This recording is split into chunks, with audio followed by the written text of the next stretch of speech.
Você já ouviu falar de um homem que teve a coragem de lutar com Deus? Uma história tão poderosa e cheia de significado que atravessa gerações, marcando as páginas da Bíblia como uma das mais fascinantes de todos os tempos. Ele não era um guerreiro comum, mas alguém cuja vida foi uma constante batalha, com os homens, consigo mesmo e, surpreendentemente, com o próprio Criador. Essa é a história de Jacó, o homem que lutou com Deus. Prepare-se para mergulhar em uma narrativa de determinação, transformação e fé. Imagine um momento. No silêncio da noite, sozinho em um lugar deserto, Jacó enfrenta uma luta inesperada e sobrenatural, um confronto que mudaria para sempre o rumo de sua vida. Mas não é apenas sobre uma luta física, é sobre lutar por propósito, por bênção, por identidade. E talvez em algum momento da sua vida, você também tenha se sentido assim, brigando com Deus, buscando respostas, lutando por algo maior. Acompanhe essa história incrível, repleta de reviravoltas e revelações, e descubra como Jacó se tornou Israel, o homem que não desistiu de lutar e recebeu uma nova identidade e a promessa de Deus. Essa é uma jornada que vai muito além de um confronto. É um chamado à perseverança e à fé. Vamos juntos explorar essa que é, sem dúvida, uma das maiores histórias da Bíblia. Se essa história está tocando o seu coração, não se esqueça de se inscrever no canal para acompanhar mais conteúdos transformadores como este. E aproveite para deixar o seu like.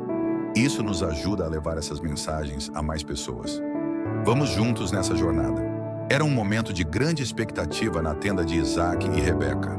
Depois de anos sem conseguir ter filhos, Rebeca finalmente estava grávida, mas algo estranho acontecia. Parecia que havia uma batalha dentro de seu ventre, algo incomum e intenso. Rebeca, inquieta, buscou a Deus em oração, e a resposta que recebeu foi surpreendente. 2 nações estão em seu ventre, 2 povos separados desde as entranhas. Um será mais forte que o outro, e o mais velho servirá ao mais novo. A partir desse momento, o destino dos 2 irmãos já estava traçado. Quando chegou o dia do parto, Rebeca deu à luz não apenas um bebê, mas 2 meninos que, mesmo recém-nascidos, já demonstravam a rivalidade que os acompanharia por toda a vida.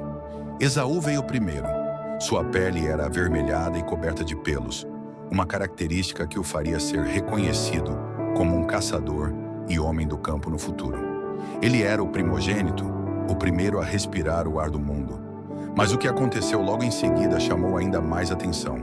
Jacó, o segundo gêmeo, não esperou muito para se apresentar. Quando Esaú foi retirado do ventre de sua mãe, lá estava a mãozinha de Jacó agarrada firmemente ao calcanhar de seu irmão, como se quisesse puxá-lo de volta e ocupar o primeiro lugar.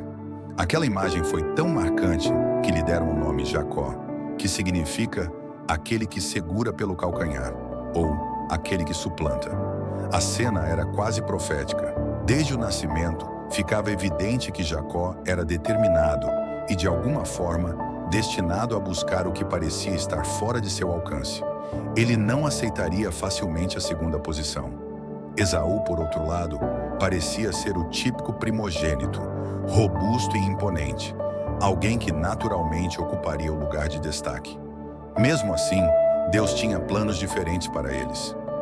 A rivalidade que começou no ventre de sua mãe não seria apenas uma disputa familiar. Seria um reflexo de algo maior. Esses 2 irmãos representavam não apenas personalidades opostas, mas 2 caminhos e 2 nações que viriam a surgir. O mais velho, Esaú, carregaria as características de uma vida impulsiva e imediatista, enquanto Jacó, com sua persistência e determinação, seguiria uma jornada cheia de desafios, mas com um propósito divino. Desde aquele dia, as palavras ditas por Deus ecoariam: o mais velho servirá ao mais novo. A cena do nascimento dos gêmeos não era apenas o início de uma história de família, mas o prenúncio de eventos que moldariam gerações. Jacó e Esaú nasceram com destinos entrelaçados, mas desde o primeiro momento, o calcanhar segurado dizia muito. Jacó sempre buscaria o que parecia não ser dele por direito, e isso faria de sua vida uma história de luta, redenção e propósito. O sol estava começando a se pôr, tingindo o céu com tons dourados e alaranjados. No campo, o ar estava quente e pesado, enquanto Esaú voltava de mais um dia de caça. Ele era um homem do campo, forte, destemido e com gosto pela vida selvagem. O arco em suas costas estava vazio, indicando que aquele dia não fora dos mais produtivos. Suas roupas estavam manchadas de poeira e suor, e sua expressão era de puro cansaço. O estômago roncava alto, quase como um rugido de animal faminto. Ele precisava de comida e precisava agora. Enquanto isso, Jacó estava na tenda, perto do fogo. Ele não era como Esaú. Jacó preferia a calma da casa, o trabalho com os rebanhos e até mesmo a cozinha. Naquele dia, ele havia preparado um guisado de lentilhas, uma mistura de cheiro e cor que enchia o ar com um aroma irresistível. O fogo crepitava enquanto Jacó mexia a panela com cuidado, saboreando o momento.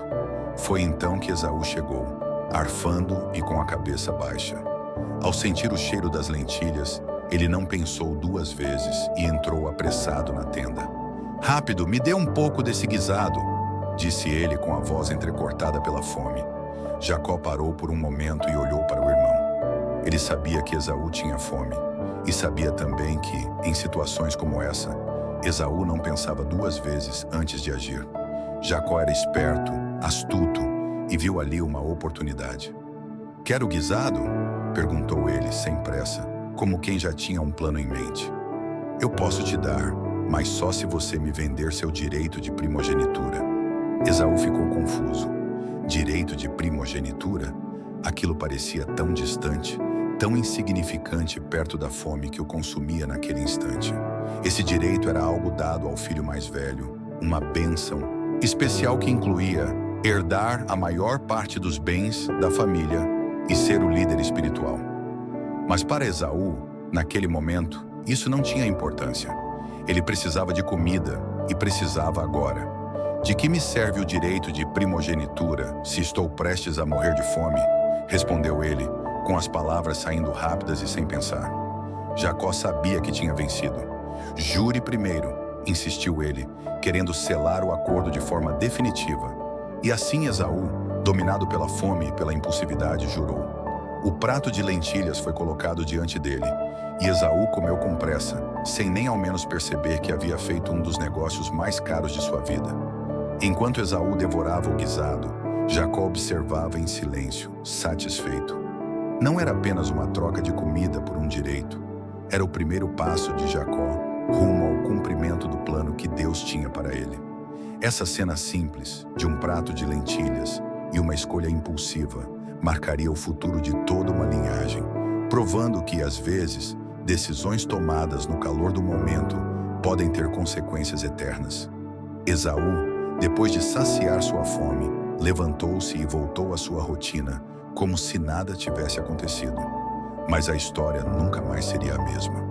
O direito de primogenitura, algo sagrado e valioso, havia passado de suas mãos para as de Jacó, e o destino da família de Isaac havia mudado para sempre. A cena se passa numa manhã tranquila na tenda de Isaac, já em seus últimos anos de vida.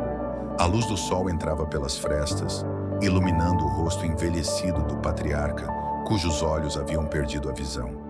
Ele sabia que seu tempo na terra estava chegando ao fim e decidiu que era hora de abençoar Esaú, seu primogênito, garantindo que ele herdasse as promessas de Deus e a liderança da família. "Esaú", chamou Isaac com uma voz fraca, mas cheia de propósito. Esaú prontamente entrou na tenda, com sua aparência robusta e seu jeito típico de caçador. "Traga-me uma caça, algo saboroso que você sabe preparar tão bem.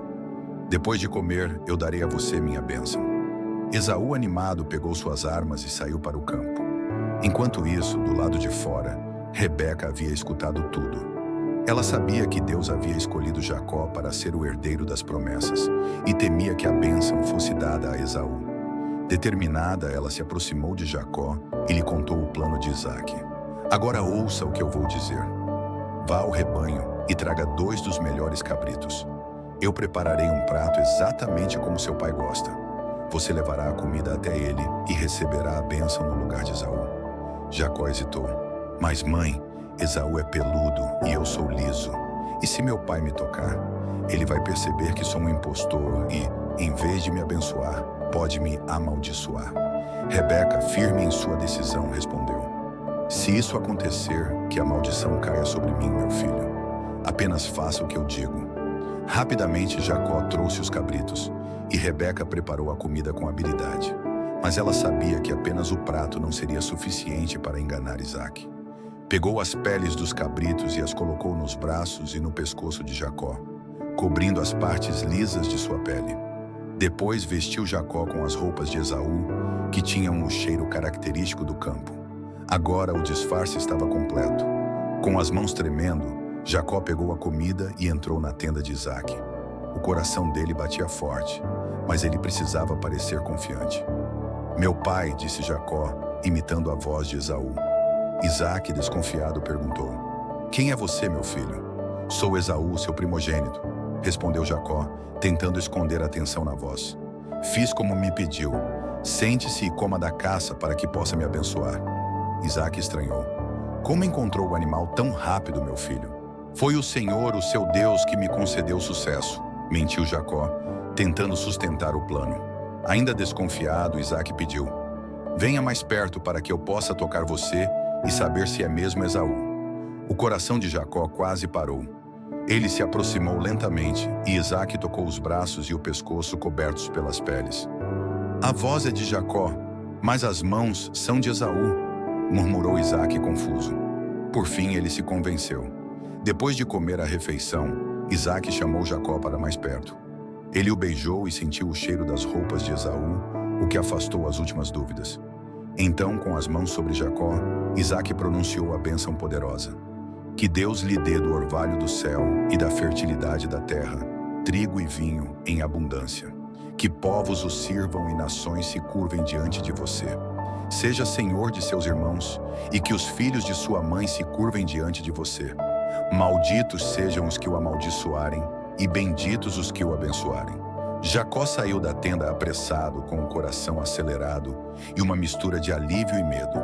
Ele sabia que havia conquistado algo imenso, mas também que as consequências seriam inevitáveis. Não demorou muito para Esaú retornar com a caça e preparar a refeição. Quando entrou na tenda, pronto para receber a bênção, Isaque congelou. Quem é você? Perguntou incrédulo. Sou Esaú, seu primogênito, respondeu ele. A realidade caiu como um peso sobre Isaque. Quem foi então que me trouxe a caça antes? Eu o abençoei, e ele será abençoado. Esaú gritou de angústia. Meu pai, abençoe-me também. Mas Isaque não podia voltar atrás. Esaú chorou amargamente, e sua tristeza rapidamente se transformou em ódio por Jacó. Ele jurou que assim que seu pai morresse, mataria o irmão. Rebeca, sabendo do perigo, alertou Jacó para fugir para a casa de seu tio Labão em Harã. Assim Jacó partiu, deixando para trás sua família e as consequências de seu engano, iniciando uma jornada que mudaria sua vida para sempre. O clima estava tenso na casa de Isaque. Esaú, tomado pela ira, não conseguia esconder sua frustração e mágoa. Ele andava de um lado para o outro, com os punhos cerrados e a expressão carregada de raiva. A bênção que deveria ser dele havia sido roubada por Jacó. E agora, tudo o que ele conseguia pensar era em vingança. Com os olhos ardendo de ódio, Esaú murmurou para si mesmo: assim que o tempo de luto por meu pai passar, eu mato Jacó. Rebeca, sempre atenta, percebeu o perigo iminente. Ela sabia que Esaú não era de fazer ameaças vazias. Então, chamou Jacó em segredo, sua voz carregada de urgência. Meu filho, Esaú está decidido a te matar. Você precisa partir imediatamente. Vá para Harã, para a casa do meu irmão Labão. Fique lá até que a raiva de seu irmão passe. Quando for seguro, eu mandarei buscá-lo. Jacó, sentindo o peso do que havia feito e temendo pela própria vida, não hesitou. Ele se preparou para a viagem, mas o coração estava pesado.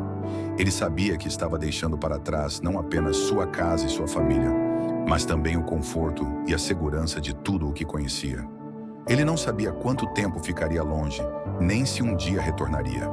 Isaque, por orientação de Rebeca, também chamou Jacó para abençoá-lo mais uma vez antes de sua partida. Desta vez, a bênção foi dada de forma clara e intencional. Que o Deus Todo-Poderoso o abençoe torne você fecundo e multiplique seus descendentes, para que você se torne uma grande comunidade de povos. Que ele lhe conceda a bênção de Abraão, a você e à sua descendência, para que tomem posse da terra onde agora vive como estrangeiro, a terra que Deus deu a Abraão. Com a bênção ecoando em sua mente, Jacó começou sua jornada. O caminho era longo e solitário.